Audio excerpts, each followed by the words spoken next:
pagi hari, siang hari, sore dan malam hari. Pasukan akhir zaman, Siap, kuat, terobos. Bersatu di bumi, bersatu di surga. Yes, yes, yes.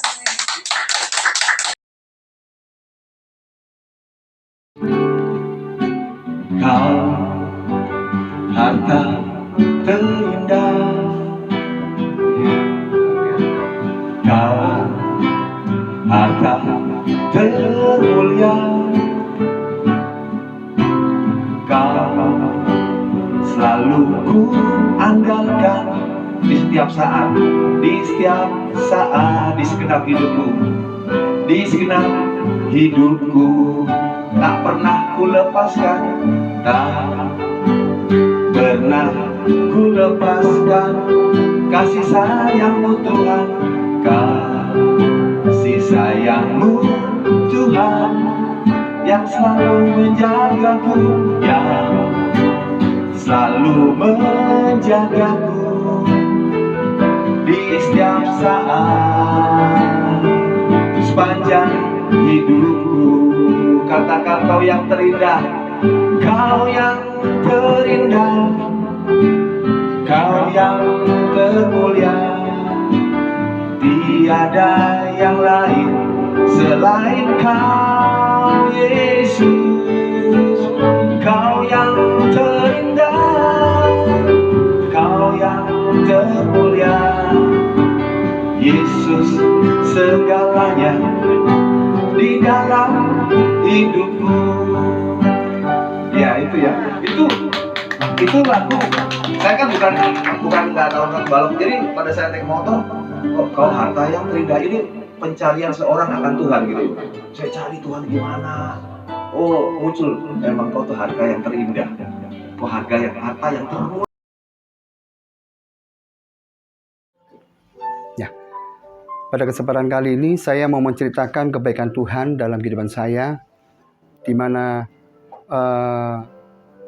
dulu waktu saya masih kecil saya ikut agama orang tua, yaitu agama adat, yaitu agama Buddha. Lebih tepatnya mungkin ke Taoist ya, karena di rumah ada berhala-berhala, patung Kuankong, Dewi Kuan Im, kita tiap Cecapgo sembayangan, bahkan bulan misalkan sembayangan apapun, meja penuh buah-buahan dan makanan setelah sembayangan. Nah, cerita pernah ada suatu kali hamba Tuhan datang ke rumah mengabarkan berita Injil bahwa Yesus adalah Tuhan dan Juru Selamat. Pada saat itu kami menolak keras. Tapi kita percaya bahwa apa yang sudah kita katakan itu nggak akan kembali dengan sia, karena iman Tuhan. Kurang lebih sekitar 11 atau 12 tahun kemudian, di saat saya ke usia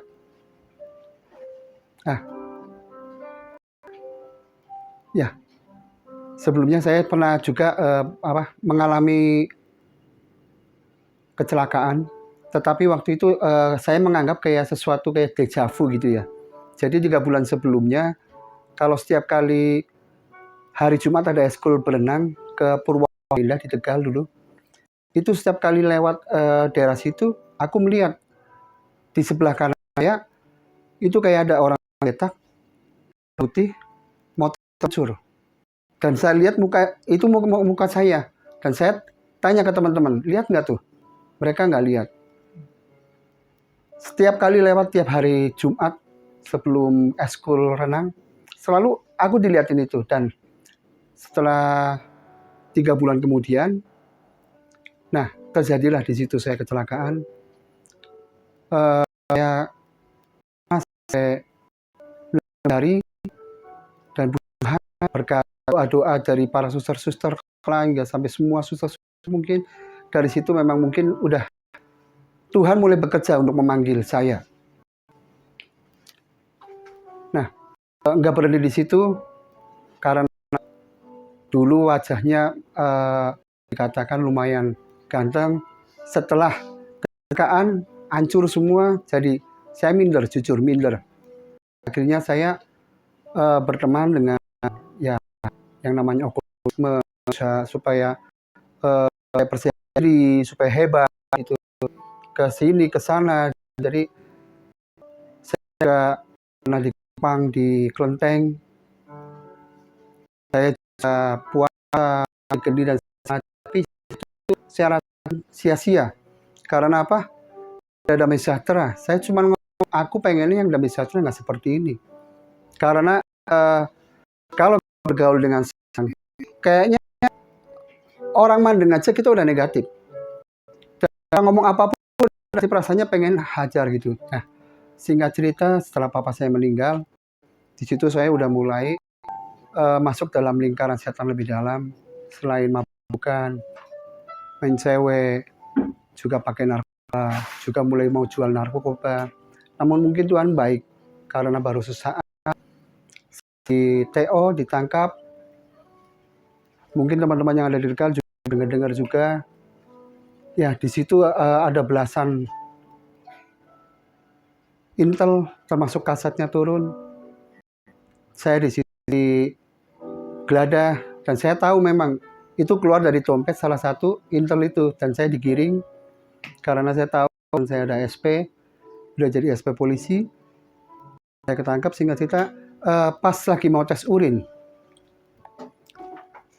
saya cuma ngomong, Yesus, kalau engkau Tuhannya orang Kristen, pengen mujizatmu. Selama ini saya waktu SMP saya ada kenal dengan teman saya namanya Eliezer. Dia membawa saya ke gereja Naim. Nah dari situ saya pertama cuma ikut-ikut. Saya puji Tuhan, mulai dari situ mungkin benih mulai berkembang, mulai bertumbuh.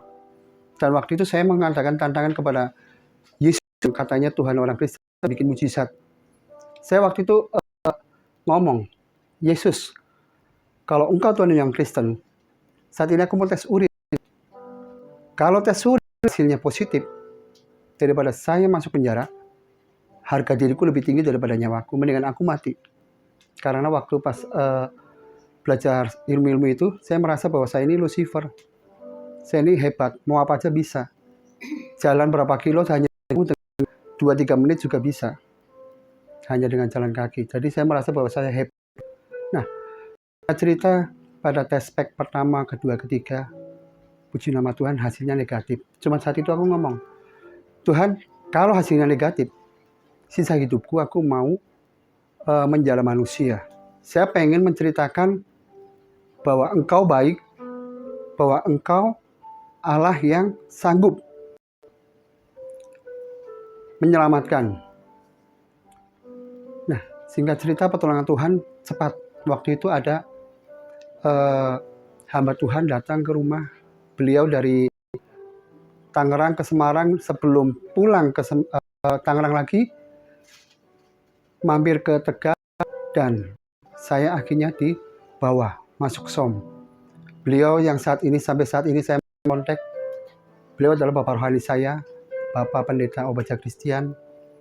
Di pengembalaannya ada di GPI Regensi, GPI Sungai Yordan cabang Regensi, Villa Regensi 2, Tangerang.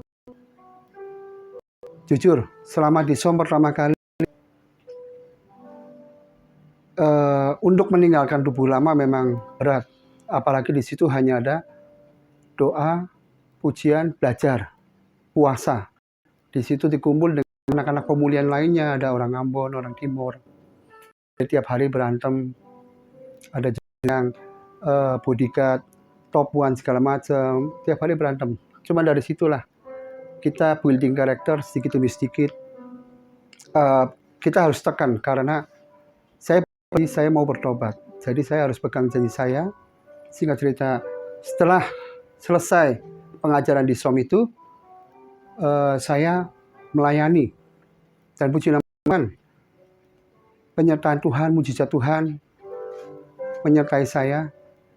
Banyak jiwa-jiwa juga, baik dari kaum Kedar, Nebayot, kebanyakan kaum Nebayot. Yang kami layani orang-orang Cinbeng, banyak yang terima Yesus. Walaupun dalam perjalanannya mereka hanya gereja sembako, tetapi setidaknya mereka sudah mengucap bahwa Yesus masuk dalam hidupku. Poin penting itu yang saya benar-benar bersuka cita, karena laun firman itu pasti akan bertumbuh dan berbuah. Dan orang itu pun seisi rumahnya pasti akan bertobat. Seperti halnya keluarga di tempat saya pun sudah bertobat, tinggal satu, Koko. Itu juga butuh dukungan doa juga dari teman-teman semuanya, sahabat-sahabat Kristus. Membantu dukungan doa juga keluarga saya dengan Koko saya yang masih bersikeras agama Buddha, dan dia sembahyang-sembahyang terus. Ya, kita percaya apapun masalahnya, itu untuk membentuk kita untuk lebih dewasa lagi. Karena bukti kita hidup pasti ada masalah. Apapun apa kata orang, satu hal, teman-teman, kita pandang bahwa Yesus itu juga datang bukan untuk dilayani, tetapi melayani. Dalam arti, Yesus pun datang dalam hal kesederhanaan, penuh dengan caci maki, penuh dengan musuh-musuh yang ingin membunuh, ingin menangkap, raja membunuh. Kita belum ada apa-apanya bila dibandingkan dengan Maha Guru kita, Yesus Kristus, yang adalah Tuhan dan Juru Selamat. Mari semuanya, kita bersama-sama saling menguatkan, bukan untuk saling menghakimi, tapi mari kita bergandengan tangan saling mendoakan. Yesus mengatakan, aku datang untuk mencari satu domba yang hilang. Yang 99 saya tinggalkan. Demikian pun, kalau ada di antara mungkin keluarga daripada teman-teman semua, sahabat, atau teman yang masih hidup dalam kegelapan, tersesat, atau mungkin dalam hal keterbatasan, kekurangan ekonomi, dan lain sebagainya, mari bukan untuk kita menghakimi, tapi kita akan apa yang bisa kita beri, kita akan beri. Sebenarnya seorang wanita yang datang mengikuti Yesus sebelum kematiannya, sekalipun dia dianggap biasa di mata orang, sekalipun dia dicaci katanya, ngapain bulamburkan minyak narwastu yang harganya mendingan dibagi-bagi ke orang miskin. Namun Yesus mengatakan, karena hatimu penuh dengan orang miskin, maka kamu nggak pernah bisa menghormati aku, nggak pernah memberi yang terbaik. Namun wanita dosa ini datang kepadaku untuk mempersiapkan kematianku. Nah, mari kita miliki hati kasih Kristus, bukan hati yang ingin menunjukkan hebat kita, ego kita. Karena dunia butuh Yesus. Mari kita garami sekeliling kita supaya nama Yesus dipermuliakan, banyak jiwa-jiwa dimenangkan, menerima Yesus Kristus sebagai Tuhan dan Selamat. Terima kasih semuanya, sehat selalu. Tuhan Yesus Kristus memberkati. Shalom.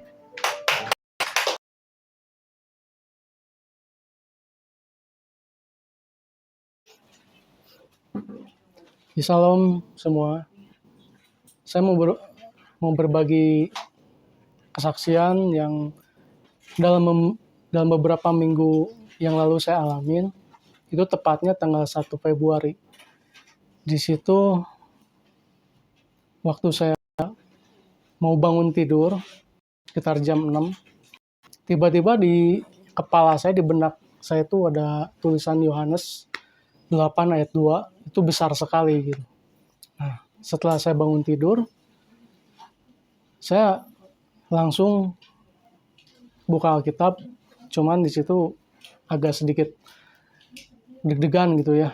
Nah, takutnya itu firmannya tuh apa gitu buat saya gitu. Setelah saya buka di situ, saya menemukan ayat firman seperti ini. Sebentar ya.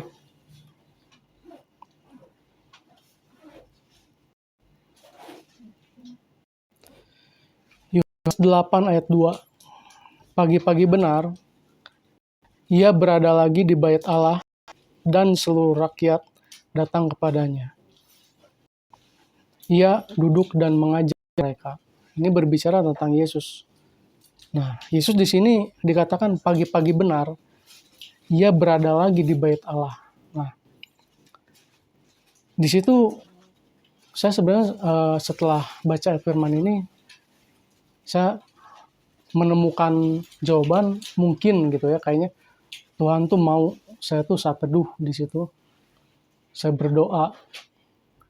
Jujur, saya sudah belasan tahun tidak pernah saat teduh sama Tuhan gitu ya. Nah, mungkin ini Tuhan mau berbicara gitu kepada saya melalui firman Tuhan ini untuk saya memulai lagi saat teduh di situ. Nah, setelah itu saya sharing sama istri, saya cerita sama istri, kita konfirmasi di situ kan. Nah, jawaban istri itu sama gitu. Mungkin Tuhan mau katanya, kamu saat teduh lagi, doa lagi sama Tuhan, inti sama Tuhan. Oke, saya bilang.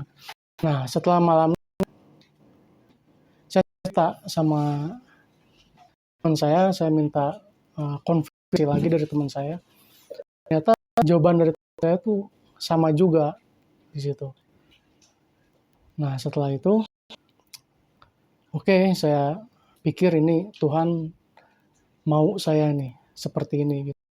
Nah, pas malamnya saya minta konfirmasi lagi sama Tuhan, lebih kuat lagi di situ sama Tuhan. Jawaban dari Tuhan. Nah, sebelum saya tidur, saya pasang alarm jam 2:30 pagi. Di situ, saya doa sama Tuhan, saya ngomong, Tuhan, kalau ini benar dari Tuhan, saya bilang, tolong bangunkan saya jam 2:30. Gitu. Saya nggak pasang alarm, saya sengaja gitu. Bukannya saya untuk mencobai Tuhan di situ, menguji Tuhan, enggak. Cuma saya pengen konfirmasi lebih kuat lagi dari Tuhan. Nah, saya tidur, malam itu masuk tanggal 2. Nah, tiba-tiba malam itu saya bangun sendiri, saya kaget, saya lihat jam, buat saya tuh suatu mujizat ya, suatu mujizat yang besar. Saya lihat jam, pas jam 2:30 pagi. Nah, di situ saya bangun, saya doa sama Tuhan, saya baca firman, saya merenungkan firman Tuhan di situ. Dan besoknya, 2 hari berikutnya di situ, baru pekerjaan-pekerjaan itu mulai datang saya. Sebelumnya saya berada di padang gurun di situ. Nah, sampai ada 2 pekerjaan yang nggak bisa saya handle gitu. Nah, di situ sampai tadi malam saya lakukan itu. Terus saya doa pujian sama Tuhan. Saya saat teduh sama Tuhan jam 2:30 pagi. Saya menanamkan dalam hidup saya untuk saat-saat ini adalah konsisten. Yang penting itu. Nah, konsisten itu hasilnya itu sangat luar biasa gitu ya. Nah, di situ saya juga belajar untuk menguasai diri di situ, menguasai tubuh saya gitu kan. Di saat saya ngantuk, susah gitu bangun, saya memaksakan diri saya untuk bangun dan tetap doa sama Tuhan, tetap mengucap syukur sama Tuhan. Nah, puji Tuhan sampai hari ini dari tanggal 1 sampai tadi malam tuh saya tetap lakukan itu dan saya akan tetap konsisten. Nah, itu yang Tuhan mau dalam hidup kita itu, konsisten dalam melakukan segala kehendak Tuhan. Ya mungkin itu sih kesaksian yang saya dapat baru-baru ini. Terima kasih. Shalom.